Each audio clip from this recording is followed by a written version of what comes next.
and I support this bill. Fatuma Jeho.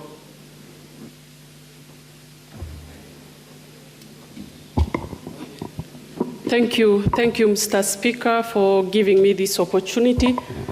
I rise to oppose this bill, Mr. Speaker.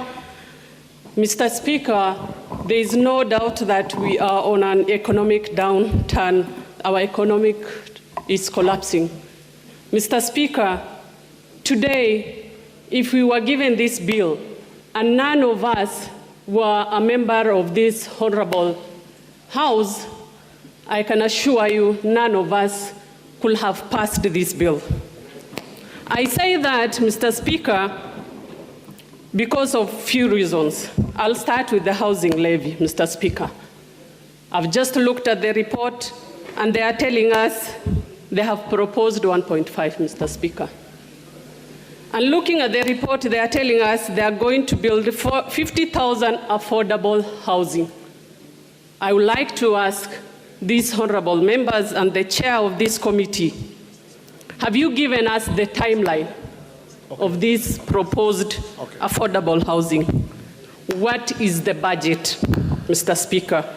How many Kenyans are they going to be occupied in these 50,000 houses? Out of the 50 million Kenyans we have, I would like to take an example of a pay slip of a teacher or a police officer, Mr. Speaker. Mr. Speaker, I wish I came with a pay slip of a teacher. These people are serving so many loans, Mr. Speaker. We are adding for them a housing levy of 1.5. How are they going to pay, Mr. Speaker? Our police officers are dying out of depression because of the loans they are paying. We cannot add for them, Mr. Speaker. Mr. Speaker, I would like to say collecting and taxing the citizens is not a bad thing. But it's not the right time for the people to be taxed. It has come the wrong time, Mr. Speaker. It's about our people, the people we represent, Mr. Speaker. Today, I would like to take this opportunity to talk to His Excellency the President. The people who are seated on the other side, Mr. President, are not passing this bill because they want it.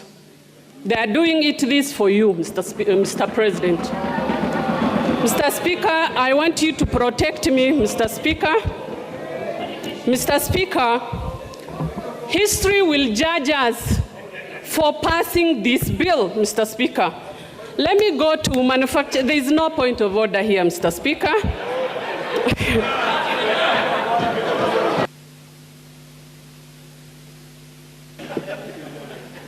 Point of order, Honorable Speaker. Honorable Speaker, we are debating the report on the Finance Committee. No, we are debating the finance bill. Give him the mic. Honorable Speaker, it is not in order for the Honorable Fatuma to impute improper motives on her colleagues as far as this House is concerned in terms of the debate. He's saying we want to please the President. Honorable Speaker, this bill is not owned by the President. It is owned by this House, Honorable Speaker. And she has an opportunity to support or oppose. And the majority will have their say. Minority will have their way. Minority will have their say. So it is wrong for her to impute improper motives on our colleagues and say we want to please the President. I mean, really, it's wrong. It's an insult to the colleagues. It's an insult. And she doesn't even come to the House. Order. Fatuma, each member is here in their own right. So restrict yourself to the bill. Okay, thank you, Mr. Speaker. I will continue by what I was saying, Mr. Speaker. I am here as the county MP for Wajir. I'll speak out my mind and I'll say what I think is right, Mr. Speaker. Mr. Speaker, I'm here courtesy of the people of Wajir and I represent Kenyans equally, Mr. Speaker. Mr. Speaker, I would like to touch on the manufacturing. There is no doubt that the manufacturers are leaving Kenya, Mr. Speaker. Today's paper, we have seen the billionaires are leaving Kenyans. It has come to our attention. Most of us, we need to do something, Mr. Speaker. If you look at M-Pesa, right now the government is spying on our M-Pesa transaction, Mr. Speaker. We cannot even deposit 100,000 on our M-Pesa account because it's taxed, Mr. Speaker. Honorable members, we just need to put our foot down and just think, for heaven's sake, Mr. Speaker. It's not about which party you belong to. What's your point of order? Give the mic to Honorable Kagombe. Yes, there you are. Mr. Speaker, again, I rise on standing order number 91.1. And when you say, that is a very grievous accusation of the government, that the government is spying on Kenyans on M-Pesa. That is something that needs to be substantiated because this House has a responsibility to debate such a breach of privacy of Kenyans, and therefore the honorable member cannot just stand here and talk about it and move on. So we need to substantiate what you're saying. Number two, we are discussing the finance bill, Mr. Speaker. And this finance bill, Mr. Speaker, has got nothing to do with the issues that she's raising. That is an issue that she can come and she knows the way to raise such an address and such an issue to this House. A proper way of raising it through a motion or through a bill, Mr. Speaker. Thank you. Fatuma, wind up. Your time is up. Thank you, Mr. Speaker. When I talk on M-Pesa, I'm talking on technology, Mr. Speaker. I'll leave it at that, Mr. Speaker. I'll go to food security, Mr. Speaker.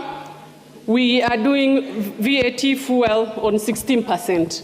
Mr. Speaker, I just want someone to explain to Kenyans, when you impose 16% on fuel, how do you expect to secure food on this country? Everything depends on food, Mr. Speaker. Mr. Speaker, as I sit down, Mr. Speaker, sorry, I've been interrupted and I've forgotten a few things. Mr. Speaker, we need to earn the trust of Kenyans, Mr. Speaker. We remember what happened, the Gulwana Kulalu project, the millions and the trillions shillings that were spent on that. Mr. Speaker, as I said, we need to trust, we need to get the confidence of the Kenyans.